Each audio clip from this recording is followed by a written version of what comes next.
Hay personas que me dicen, pastor, ¿cómo puedo vencer el pecado? ¿Cómo puedo vencer esos hábitos que dominan mi vida? Hay muchas personas que están teniendo serios problemas para sentirse libres y pues no tienen paz, no tienen tranquilidad y su cristianismo no lo viven a entera satisfacción. Entonces, ¿qué se puede hacer? En el video de hoy vamos a contestar una pregunta muy importante. ¿Qué es la libertad? Porque Cristo prometió libertad para el hombre. Pero ¿qué es la libertad finalmente? Bueno, si quieres saberlo, quédate conmigo en los siguientes minutos. Esto es Salvando Vidas, un espacio para conocer con claridad las maravillas del plan de salvación. Quédate conmigo.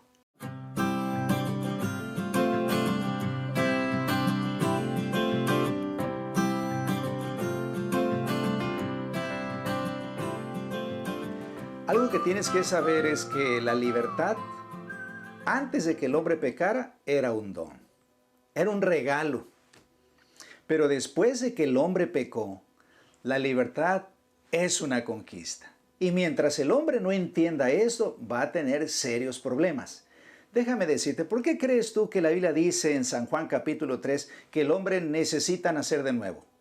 Porque cuando nosotros nacemos, y no nacemos del Espíritu, sino de forma natural, nacemos en el lado equivocado del gran conflicto. Es decir, nacemos con tendencias al mal, con tendencias al pecado. Entonces, ahí tenemos un problema. ¿Por qué? Bueno, porque si yo estoy en el lado equivocado del gran conflicto, entonces yo necesito nacer de nuevo, necesito ahora sí que cambiar esa libertad que ya no es un don, sino ahora es una conquista. ¿Y por qué es una conquista? Porque no se me da de una manera natural. Es decir, luchar contra el pecado no se me da de una manera que salga de mí. Lo dice el apóstol Pablo. El apóstol Pablo aquí en el capítulo 7 de Romanos, miren lo que dice. Lo que hago no lo entiendo. Está hablando el apóstol. En el capítulo 7, en el versículo 15 de Romanos, dice, lo que hago no lo entiendo, pues no hago lo que quiero, sino lo que detesto, eso hago. Y luego en el versículo 19 vuelve a repetir la misma idea. Dice, no hago el bien que quiero, sino el mal que no quiero, eso hago. En otras palabras, aquí estamos hablando de una persona que tiene una inclinación hacia el mal, donde el mal es más poderoso que el bien que hay en él. Es por eso que ahí en el libro de Samuel, 1 Samuel capítulo 2, versículo 9, dice que el Señor guarda los pies de sus santos y que los impíos perecen en tinieblas. Y concluye diciendo, porque nadie será fuerte con su propia fuerza. En otras palabras, una persona no puede ser libre por sí misma. Es cierto que tiene que ejercer una decisión, pero por más decisiones que tome, finalmente va a recaer una y otra vez, a menos que tenga el poder de Dios, porque nadie será fuerte con su propia fuerza. Aquí el apóstol Pablo lo dice de una manera inconfundible. Él dice en el versículo 22 de Romanos capítulo 7, pues según el hombre interior dice, me deleito en la ley de Dios. O sea, el apóstol Pablo dice, yo me deleito en la ley de Dios.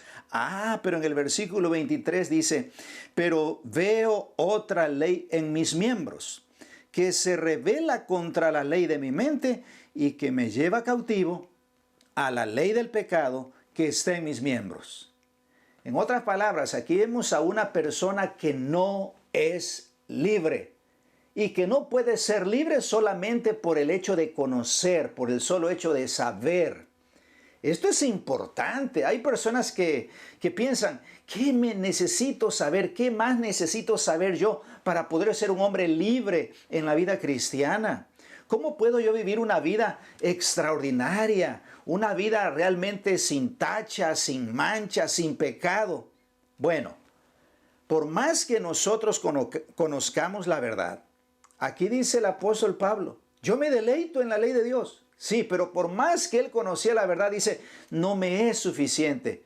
Y por eso él dice más adelante en el versículo 24 de Romanos 7, miserable de mí, ¿quién me librará de este cuerpo de muerte?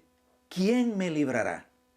Y claro que en el capítulo 8, ahí en el versículo 2 dice, porque la ley del Espíritu de vida en Cristo Jesús me ha librado de la ley del pecado y de la muerte. Pero fíjate bien, y esto es algo muy importante, porque aquí dice que el Espíritu Santo va a hacer una obra de librarnos de la ley del pecado y de la ley de la muerte. Sí, pero eso exige una respuesta de parte mía. Y es lo que te quiero decir, que la libertad no es un don, ¿verdad? Es una conquista. Tú tienes que acostumbrarte a eso. Y vas a conquistar, ¿verdad? Decidiendo que vas a estar con Dios, que vas a estar con el Espíritu Santo, que el Espíritu Santo va a ser primordial en tu vida, sí.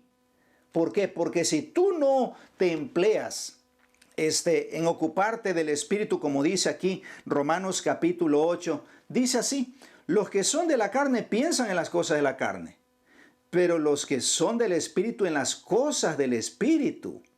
Y luego dice, el ocuparse de la carne es muerte, pero el ocuparse del Espíritu es vida y es paz.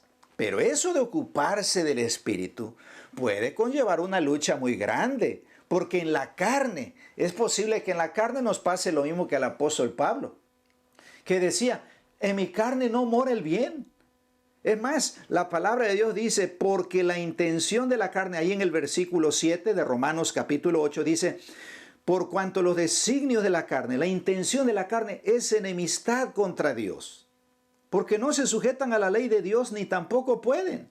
Fíjate bien, en otras palabras, estando en la carne, se te puede dificultar ir a Dios. Entonces tienes que entender la libertad como una conquista. Y en esa conquista tú te vas a dar cuenta que el Espíritu viene y hace morir las obras de la carne, como dice aquí el capítulo 8 del libro de Romanos. Y el Espíritu, una vez que sí hace morir las obras de la carne, entonces te da la libertad como un don. Pero que no se te olvide, la libertad en la vida del cristiano es un don, pero también es una conquista. No es algo dado, es algo que tú tienes que buscar deliberadamente, pero la promesa es segura. Si te gustó este video, haz algún comentario, dale like o compártelo. Y recuerda que hay personas que es posible que necesiten este mensaje. Y recuerda que en este canal, compartir es salvar. Que Dios te bendiga.